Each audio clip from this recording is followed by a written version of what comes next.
How's it going, ladies and gentlemen? My name is Michael Thurville, photojournalist and sociologist here at VEDA World News. Today we have a very special guest here. He's running for political office right here in Houston, representing us at a very specific level. Sir, your name? Robert Slater. Okay, and what are you running for? I'm running for the new Congressional District 29. Okay, let's talk about that journey. How did you start? What inspired you? Well, I typically always say that I was what you call a statistic. Growing up in a single mother household, we, had obstacles and troubles growing up. She was a victim of the drug epidemic in the 1980s. Really? We went pillar to post between Houston and Los Angeles, California. And then my grandmother took custody of me for a while as well. Wow. But while in the custody of my mother, and though she loved me all the time, I get that straight. I had an excellent mom.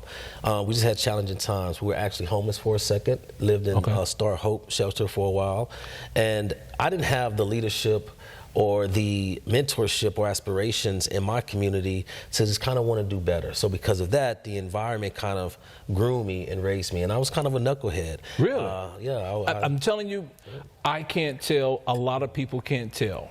Wow. I'm serious. I mean, when you come, when I'm around you, absolutely. And this is my first time actually being around you, but I observed you on the stage. Yes, I don't get that streetness. What I get is a professional. Absolutely. Someone who actually really cares about the position that they're running for, someone who values the community that they're serving. That's what I see. Well, thank you so much. And I would say all the time that, and I encourage men to say, when they say, well, we change. I always say we evolved. Our goods, our bads, it is a part of us, but it's because of that it allows me to go to certain places and communities and talk to certain people that an average person may not be able to relate to them. And that's one of the reasons why I chose to run for office, is to go into those communities and those streets and those areas and have real conversations, because I relate to those individuals, and I could show them a way because I've been there and I've done that. And, in the second half of my life, if you will, I will become what society calls successful. I started off as a dishwasher with just a culinary degree at Top Golf, which was a small company at the time, and I worked up to become that company's first black executive chef. I left there and I went to Del Frisco's, and I was their national culinary director. Excuse me. No, it's okay. And then I left there and went to Live Nation, and I ran the House of Blues portfolio around the country as a culinary director. And after a while, I got tired of working. And so I said, let me start my own restaurant. And so I opened up an Italian restaurant in 2021 called Slater Table and Bar in League City, the only African-American chef with an Italian restaurant in the state of Texas as well. So statistic to success equals the solutions. And so to me, it feels like it's my responsibility to go back as a manifestation of overcoming challenges, overcoming obstacles in life, to say, hey, I've been there as well. A lot of people didn't know that. Wow. A culinary background. Absolutely. Professionally executive chef here in Italian cuisine. Let me ask you, stepping away from geopolitics, what is your favorite menu item from the Italian cuisine? You know what? I'm gonna say something. Don't judge me. No judge here. Spaghetti. Okay. But I'm gonna say a certain type of spaghetti. What kind? Chicken spaghetti.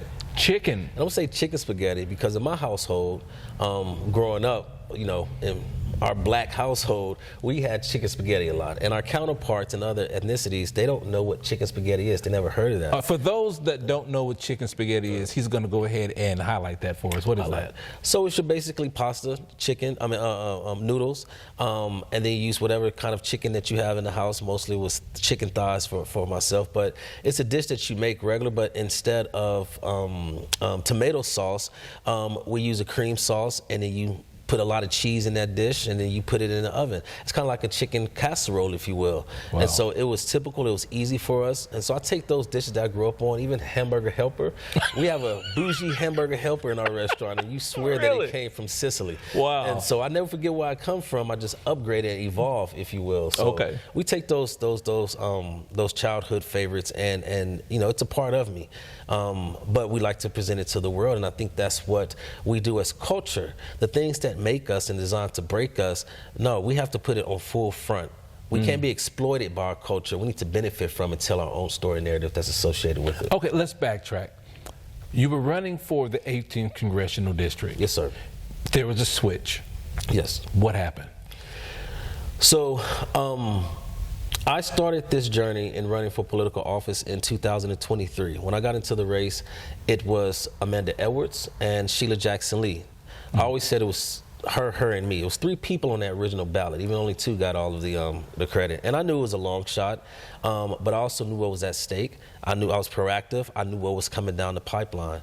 And it was no disregard to whoever was running. I just knew we needed a different type of fighter in this race for things that was coming. Okay. And so we got into that race. As we got closer to the election primary, our numbers started to go up a little bit. We started causing a little trouble. And so both camps thought it was going to be a runoff. And so both camps had reached out to me to see if we would back out and support. I met with one candidate. Then I went to the other candidate, and the other candidate was Sheila Jackson Lee. Okay. And just talking to her, I saw a grandmother. It wasn't about agreeing with her policies or this and that, but I saw a grandmother. I saw someone that just took a huge loss with the mayoral race, and as a general, I didn't want to be a cause for her to lose her legacy and go out that way. And so we suspended our campaign 2 weeks before the primary and joined her campaign and helped get that youth vote and give her a new fresh pair of legs. And she ended up winning that primary. And so, you know, we stayed on the campaign. It was going to work with the Congresswoman. Unfortunately, she passed away a couple of months later. So then we got back out there. Now, everybody want to jump in, about 17 to 20 something people. Yes, I saw that. All of a sudden want to fight for the race. And so we, including the late Sylvester Turner, the mayor of Houston. And so we went up against in that race, but at that time it wasn't open for the public to vote. It was for the precinct chairs, Democratic Party, to choose and select. And so now this is my first taste of real politics and backroom deals and all of that nonsense. And I'm just here to fight for the people. Okay. But we put up a good, strong challenge. The mayor ended up winning that selection. And then unfortunately, he passed away. So though it seemed like it's 5 years, this has been one congressional term in 2 years, and this is our 3rd time running, myself and Ms. Amanda Edwards, was unprecedented for the entire country. And so we started getting back out there.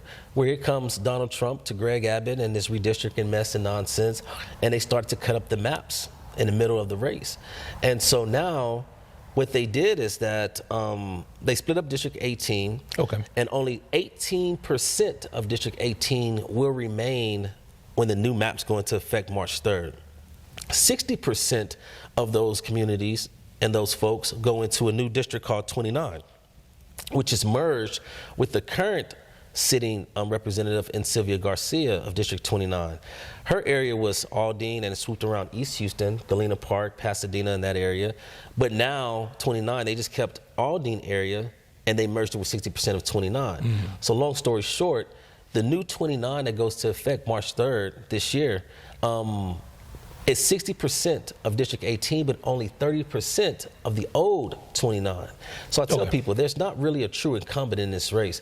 And so we decided when that had happened to yield the special election in 18 and go for the communities that's moving to 29. Okay. And we want to divide and conquer and say, you know what, you're not going to move our communities and leave them undefended and unprotected. So we're fighting for communities. A district is not designed by number, it's designed by the communities. And so now we're in this race for the new 29, fighting for those communities like Acres Homes, Humble, Aldine, Cran Oak, Seti Gas, so on and so forth. And so that's where we are. Okay, you mentioned backroom deals. Yes.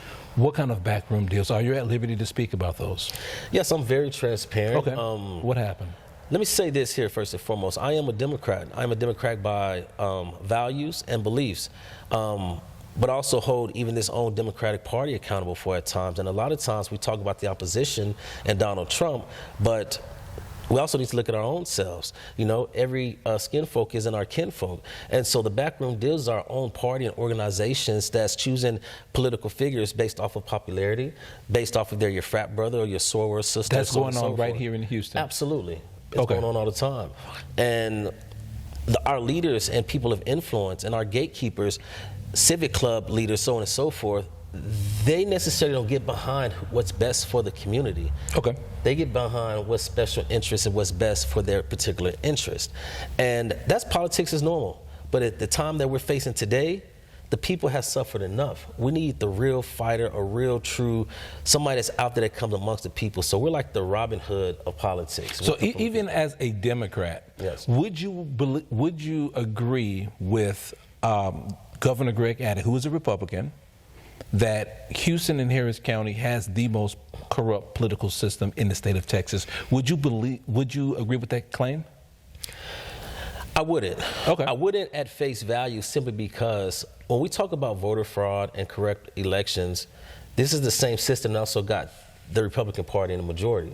So you can't say that it worked for you to let you win the statewide seats, the House, the Senate, and the presidency, but now when it's a pushback or a challenge, we want to highlight those, the disparities. But I will say this: are there opportunities? Absolutely. Okay. Are there probably challenges? Absolutely. Are there voter fraud or names and false signatures? Absolutely. Really? And we have to be honest with ourselves to say this is not about Democrats and Republicans. It's about what's right, because the people that's voting, the people that's losing health care benefits and their cost of living is going high, they don't have time for all that for us to be shucking and jiving. Politics is a problem. And so I believe that we need to take politics out and put leaders back into the forefront as solutionists, regardless of what the party is. So if there's problems and voter issues in Harris County, I say absolutely. But is it also in every other county, everywhere else, including? Yes. Absolutely. I can so we also have a agree whole with national that. problem. Let me ask you, what are the things that you stand on? What are 3 cornerstones of your run, your campaign? The biggest thing is I sought out to not run against a candidate. I'm running against a system. And the system, my number one thing is to redefine what representation will look like. Okay. So our principal pillar is what we call an FCAB, a Federal Community Advisory Board. It's going to consist of 29 members of the community, leaders, faith-based, and it'll be allocated to represent every makeup, including a Republican that's sitting a part of it. Okay, so it's bipartisan. It's bipartisan. Good. It's by faith, by national ethnicity. Everybody be represented on this board. And I will, just like from a businessman perspective, will meet with this board mandatory at least once a month. When there's an issue to vote on in Washington, D.C., I'll come to this board and I'll explain the issue and educate them on the issue, give them time to go to the constituency to get consensus, then they come back and that board votes. Whatever that board votes on, that shall be my vote that I go into Washington, D.C. Understood. That's what representation is. You represent 800,000 people. You don't get to go unilaterally and go to follow special interests or to a party, but you're leaving your district behind. Are you opposed to special interest groups? Depending on what the interest is. Okay. Depending on what the interest is. Have to ask. Absolutely. I don't take money from AIPAC. I don't take money from big lobbies. I am so glad you said that. Now, not from a personal or professional thing, but you were one of the very few political candidates that just right now stated that you would not take money from AIPAC. Absolutely. Why? The influence is too great and the consequences are too much. And to be honest, for what? What interest does AIPAC have for my community? For the people that I come from and the experience that I have. I was the first one to denounce the war in Gaza in 2023 before the president and my competitors' opponents at the time. When it wasn't popular, I denounced that war. Then it became a popular thing. Humanity is first. Humanity is first. And so no special interest group that promotes the supremacy of one group over another does not fly with me at all. What are the other 2 principles that you're running on for your campaign? So besides the FCAB board, which means basically bringing the community along with me and having them involved in the process, the other thing is the tax bill. Okay. There hasn't been a Democrat that has written a tax plan in over 40 years in this country. Why is that? That's a good question. That's a great question. And I want to say, folks, let me be honest.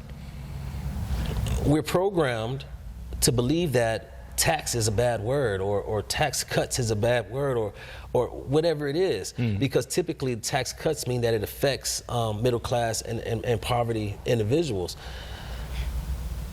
We have to get involved into the tax code. That is where the power is. And as a Democrat, we cry and we talk and we protest against it, but we don't put real skin in the game to understand that we do have to balance a checkbook. And so we have co-sponsored along with some city representatives right now that I will not name, but we have met with 4 times since we started this race, is to look at the tax system and those billions in cuts that the top 1% is getting. We want to shift those down to the middle class. We want to shift those down to those at the poverty line. And we want to expand your write-offs. We want to expand your tax breaks. So, you know, not just your child income tax credit, but we want to look at writing off school supplies, look at writing off aftercare and after sports for your school, so on and so forth, things that you spend money on, because investing in the child is an investment in our future. True. And so we want to look at the tax code for difference of things. So tax is a huge deal. And the other thing is healthcare expansion. We've been talking about healthcare access since Obamacare, after, before Obamacare. It's been the continuous thing. Why can't we just fix healthcare? And it doesn't have to be a one-all, end-all. It's very comprehensive. The most important thing with healthcare is the access of healthcare, which I want to harp on. For instance, in the federal government, let's look at let's say a United States Postal Service office, a post office. There's a post office in every zip code and typically every community, whether it's urban or rural area. We also know that today that the post office, 90% of the post offices are 50% of capacity or less due to competition from FedEx and UPS, which means that we have these federal buildings that's half full. So since we have these federal buildings that's half full, that's in every zip code, why can't we put clinics into those post offices and subsidize and incentivize good doctors and nurses to come out to these communities and open up a clinic? I think that some people may give you pushback on that. They may say, hey, that is a federal organization, that is a federal thing, that we have to have federal doctors and nurses there. How do you navigate that? Well, it's not employing the doctors and nurses onto the federal payroll, it's subsidizing the rent. A lot of the doctors won't come to the communities because it's not profitable for them. Okay. You know, it's and to get a good paying doctor into an area like Fifth Ward that's typically going to make money off of Medicaid and then pay for the overhead of facilities, so on and so forth, how can we help mitigate that cost? All right, so you're looking to subsidize the overhead. Correct. And allow the doctors to come in, they can make access. Absolutely. Got you. Understood. So if I give you a rent-free facility, and you just come and you do your thing, come and do your thing, absolutely, and you get your paycheck and you live a lot better life. Understood. Absolutely. So we just want to provide spaces and platforms and access to get the good doctors to the communities. And if overhead or cost is what's preventing that, then that's something the government can step in and for your district, employment. Yes. The employment sector, I'm going to tell you, and you already know, is trash. Absolutely. We also have a lot of fake jobs out there, FCJL jobs. These are federal mandated jobs that actually are not hiring. We have a lot of people who've been laid off, from ExxonMobil to Conoco, Phillips 66 to Home Depot. For your district, how would you propose to fix that situation? Great question. Well, I have the audacity to have this idea of a thing called civic synergy. And that's the theorem where everything is connected. Every solution is connected to a problem. We can identify 1,000 problems, but we can only talk about 200 solutions. The math is not adding up. So specifically to your point with jobs, I go through Acres Homes and I see trash sitting on the side of the road. We have a dumping problem. But then 2 blocks later, I see a bunch of kids hanging out in the corner looking for a job. So you mean to tell me that I have to wait on the city, or can I create a job? Can I go to Home Depot? Can I get with and mobilize these businesses around here and create an apprenticeship program to teach these young kids how to lay their own sidewalks on the side of the road, how to build small bridges over bayous? So you're talking vocational training? Vocational training. Okay. How can we acclimate that in? And that takes leadership, not political leading, to be innovative and think like that. There's a lot of work to be done. We just got to create more jobs for the work to happen. For instance, you have laymen's. Laymen's is laying out lines. There's $100,000 a year jobs. It's understaffed. They need 60% capacity filled for the workforce, but no one's educating, going to communities and giving those opportunities to our kids. So if you're in the private sector, you got to get out of the political mindset, get boots on the ground, and mobilize with the companies to see, okay, what problems do we have? Because we got more folks that's ready to work. but we're not creating no more jobs. The idea of creating jobs have stopped. We've just been duplicative. Grow up and do this. No, new problems, new times in life, there's new jobs to be had. We're giving it to AI, let's give it to the American people. Quick question. Wage garnishment for those who have graduated from college and have been unable to make any payments on their student loans. Where do you stand on that? And are you in favor of allowing those student loans to be discharged via bankruptcy? I know it's a tough one. Yes, I think it's more comprehensive because I am in favor of it. Okay. I am in favor of it. But I wouldn't say fully discharged. I think deferred. I think it's ways to look for it, or how can it be worked and paid off. So to be innovative, small idea, may or may not work. If I have a student, let's say at U of H, that has some debt that they need to pay off, 2 weeks vacation is coming for Christmas time. I got some seniors on the north side that need to go to get their medicine and go to the grocery store. So can I create a ride share program to get this student to do community service hours to pay that debt off instead? Instead of just discharging it, let students work off. No one's asking for a handout, they're just asking for a helping hand. So we could create a job, an alternative to work some of that debt off in lieu of just discharging. So civil service. Civil service, tied to the civic signature, what I'm talking about. If you tell me, I create 1,000 problems for you that needs to be fixed, and we can find work to do. And so the students that's going into the field and they have the debt, at the end of the day, it's just like any other debt, any other loan that you get, right? Let's not discharge it. Let's figure out other ways to work and pay it off and to create another type of civic service because the work needs to be done. Understanding. We're going to transition over to geopolitics. We have Venezuela on the menu. Yes. Okay. What are your thoughts, reactions, maybe a solution or two to how to negotiate the actions of the Trump administration and how they dealt with President Maduro in Venezuela? Yes, and that's a multifaceted. It is. Again, it's comprehensive as well.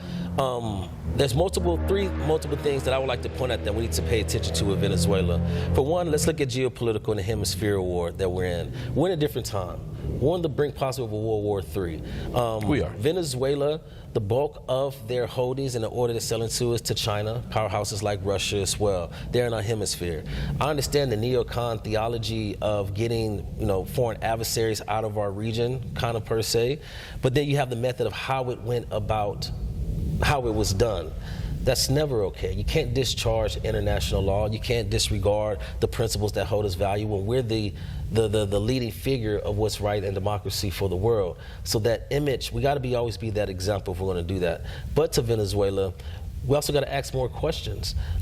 We went in there and took out the president of it that had a bounty on his head, but also 5 to 7 other of the cabinet members and leaders of that country had bounties on their head. I believe it was close to 100 people killed. 100. Killed, right? There's still people that had at least $10 million on their head in bounties that the U.S. government left in place. So are these criminals or are they not? Or did we select and choose? We're just going to take the head principal and his wife, but we're going to leave you other ones. Though we have active warrants for you, we could have snatched you up as well. So then it goes to the question, what is our actual play there? I'm going to be more boldly and say what my position on this whole thing is. And I've said it at Wheeler. I've said it before. I truly believe that this president is going to steal the 2028 elections. You think so? I truly believe so. Why? There's a constitutional argument that may or may can be had that a president could supersede the 2-term limit by way of being a commander-in-chief in a wartime president and stay in power. Are you politely saying that President Trump may attempt to do a Benjamin Netanyahu move? I've been saying it for the last year. Okay. If you remember at Wheeler, that's why I started the term, this is democracy against a dictatorship. Okay. And again, this is not, when he was talking to Zelensky, and Zelensky was saying about wartime, and he said, hey, you mean to tell me I can suspend elections and I don't have to lose? And everyone laughed it off. With all respect to Trump, Trump is who he is. He's telling you what he's going to do ahead of time. He does. We just choose to laugh, and then when it's serious, like, oh, heck. 2028 hats. It's not a joke. It's not a game. You have Steve Bannon out there saying that Trump is going to, they're telling you that. Recently, this last week, he brought up the thought of suspending the elections twice in a joking manner. And so in the echo chamber, you have the pundits that kind of play it down. There's nothing to be had. But by the time something does happen, it's too late. We're over 100 days in his presidency right now. And look at all the things that have happened. Greenland. He has Greenland in the crosshairs. Past Canada. Yeah. What are your thoughts on that? I mean, do you think it's any justification for the Trump administration to forcibly or militarily annex Greenland, try to expand powers elsewhere in the Caribbean? What are your thoughts? There's no reason whatsoever. Now, I would have, in this craziness, I would have preferred if he pulled a George W. Bush and Colin Powell, said this is weapons of mass destruction. Hey, we want Greenland. We want Greenland because of Russia and it's the Arctic. And we explain, give me something. Hey, okay. Russia's on the other side. It's a contest to take over the Arctic. There's so many oil reserves and rare earths under there. Like, we got to give me something, but just saying, hey, we're going to take Greenland. And the seizure of oil tankers. So now we're pirates. Okay. We're pirates in the Caribbean. We're just taking oil tankers, and gas right now is $2 a gallon. I didn't know we was, what are we doing? But there's a reason also that, what was that, Exxon or oil companies just said that, hey, Venezuelan oil is not good. It's uninvestable. It's a reason, uninvestable. It's a reason that they left Venezuela in the first place and went to Canada. And so most oil companies in Canada now, to go down there and to process oil in Venezuela would be in a conflict of their own interest. It's not about the oil. What is it about, sir?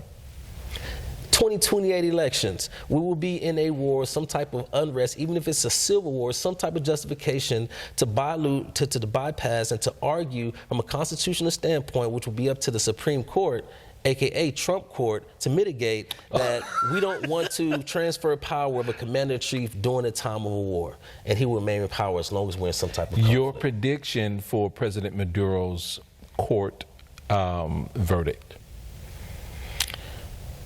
If he's alive, by the time it comes to his court verdict, okay, it's already guilty. You think so? I think it's already. The cartel that they stated that he was a part of or was a head of, they rescinded that argument. Mm. When I looked at the indictment, there were charges for machine guns. In my mind, you're a president. You can have as many machine guns as you want. Of a sovereign company, of a sovereign country. Yes. Yeah. I don't think that they have a plan. I think that the idea of removing Nicolas Maduro, President Maduro, from his country was very short-sighted. Mm-hmm. I'm going to say that as I don't want to use the term geopolitical analyst, I'm a sociologist, a difference, but I do think it was short-sighted. It was short-sighted, it was impulsive, it wasn't to the best interest, and I think we're about to see it start to unroll to where it backfires and pushback from with only the Republican Party. It's going to take the Republican Party itself to correct a lot of the issues. Okay. But that doesn't mean that we as Democrats get to glee and get to because once again, if we don't go into power with a plan, we're going to end up back here. So just going against Trump, it's not enough. Take this time to come up with an actionable plan to give the American people an alternative America, an alternative look that actually works, that's viable, and then we could really win and sustain this thing. 42% of America is in the middle or they're independents. And so the pendulum got to stop swinging from extreme right and extreme left. Understood. Right? So we have to, this is the opportunity to really set a plan for America. What has been destroyed, it's an opportunity to rebuild. And that's how I look at things different. You want to destroy the Department of Education? Guess what? We're going to build it again because it wasn't designed for our likeness in the first place. So I look at opportunities out of these issues. We had ICE use deadly force that resulted in the deaths of several individuals. Mm-hmm. Do you think that situation could have been handled differently? What are your thoughts on that? It could have and it should have. And do you support ICE? I do not. Okay. I do not. To be honest, after the recent escalations, it's George Floyd was killed. They said defund the police. We need to really look at our immigration, the ICE agency. Let me say, immigration is one thing, and protection and customs is one thing. The agency as it is now is a whole different thing. We got to be able to separate those two. I think the ICE agency right now is filled with Proud Boys. I think it's filled with J6 partners. I think it's his own Trump militia that's being used in lawlessness. But the Republicans, let me say this here, the Trump administration and his supporters have been very strategic and very outsmart Democrats. They lay down the ground plan 10 steps before you realize that it's happening. And so dismantling the restriction and raising the immunity of officer and law enforcement was done over a year ago. It set us up for today. And so now your argument about what's right and all this nonsense is put us into the situation. The Department of Homeland Security, the use of force clause on the government's website outlines the principles and the discretion of using of force. And it states that in subsection 1 in the organization clause that you cannot fire into a moving vehicle. You cannot discharge your firearm as a mechanism of defense if there's ample opportunity to get out the way. There's things that outline every single point of what has just happened up in Minnesota that makes this illegal against a federal level as well as a state level. So you deem the ICE agents' actions as illegal? I'm just curious. Absolutely, I do. Okay. I totally do. The executive branch do not exceed the law of the land and the constitutionality of warrants, Miranda rights. We've got into this conundrum of which lever or branch of our government is actually supreme. Are we truly separate and equal now? Are we or are we not? And when you have a federal judge that tells the executive branch that they cannot deploy ICE or National Guards in a certain area and the executive branch ignores the order, then who's going to stop them? Okay. What mechanism do we have to actually stop him from issuing that? Here's the question. The Democratic Party lost a lot of Black American men in the last election. Why do you think that is? Oh, great question. A multitude of reasons. I don't think that the previous Kamala Harris, I don't think she did a great job of talking about the issues that was important to Black men, to Black households. It was almost an anti-Trump campaign. And when the mobilization and the synergy around Trump and the marketing genius that he was doing, you have to have the goods. You can't just anti-Trump and expect to win. And I think it was an opportunity for that administration. The money was there, like record-breaking fundraising. We brought the stars and the entertainers and the rallies, so the mobilization was there. But then you're going to have certain demographics that's saying, okay, as a African-American man, a Black man, a father, where I have to provide for my family. I need jobs, I need opportunities, I need access to funding. If you're not talking about those three things that's important to me, just because you're an African-American woman, it's not enough sometimes. Being Black is not enough sometimes. Being white, it's just not enough. And being Democrat, unfortunately, it's not enough sometimes. And we have to get out of it to say, you know what, put people above the party. Democrat, Republican, whatever it is, have a damn plan. What is your plan? And I think the people nowadays are just tired of it. And they went on and took a chance with Donald Trump because whether you like, love him, or hate him, he told you what he was going to do. He did. He told you something, so he gave you something. You know? Final question. Why should people vote for you? Well, at the end of this interview, if it didn't get me in all type of trouble, you know what I'm saying? But no, to be honest, because, I'm just transparent. Like it, love it, or hate me, man, my life has been about facing adversity and overcoming challenges. I'm a faith-based man.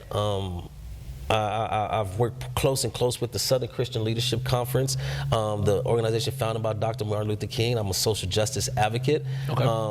I've been there, I've done that. I don't just talk about these issues, I lived through them.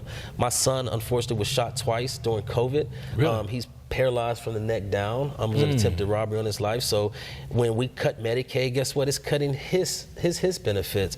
My mother was a grocer at Kroger for 30 years. She was a union steward. She had to retire early because of health issues, but she wasn't at the retirement age. And so her subsidies wasn't enough for the cost of living, so she couldn't afford to get a job where she was a benefits, but the benefits was enough to survive. So guess what? She's living in my house now, and I'm too old to be living with my mama, you hear me?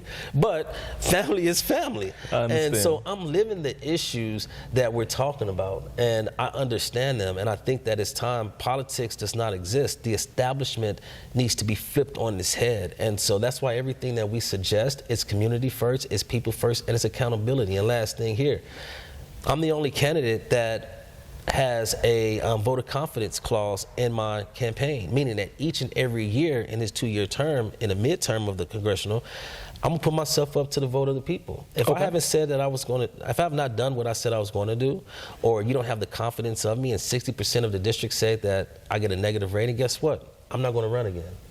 And I'm also I believe in term limits. I've committed to not run no more than 3 terms. That's a presidency and a half, because the times and leadership needs to flip with the generation, new times. You know, you can't take the weapons of World War I and fight them in World War III. Nobody's loading gunpowder and a shell. You need to upgrade, just like you upgrade your iPhones every year. And so the leadership is the same way. Okay, where can people find you? You can find me on all social media platforms at standwithslater.com, standwithslater.com. STAND stands for successfully taking a new direction. Okay. That's what we need to do with this new district, for new leadership and new direction. But standwithslater.com. Hey guys, the biggest thing is we're kind of a self-funded campaign. We need all the donations that we can get, but also we need all the help. So if you want to just join a movement that's people first, if you want to come and help block walk and just cause and be a voice, reach out to me, standwithslater.com. Or if you just want to be heard, I'll come to your living room, I'll bring some paper plates, we can eat, I am a chef, you know, and I'll listen to you. So whatever it takes, and I'm accessible all the time, so. Understood. Well, this has been a great segment, sir, and it's an honor to have the opportunity to speak with you. I'm looking forward to having you back here. Absolutely. Again. My name is Michael Thurville, photojournalist and sociologist here at VEDA World News. Check this episode and more at vedacom.com. That is VEDACOMM.com. Thank you. Thank you.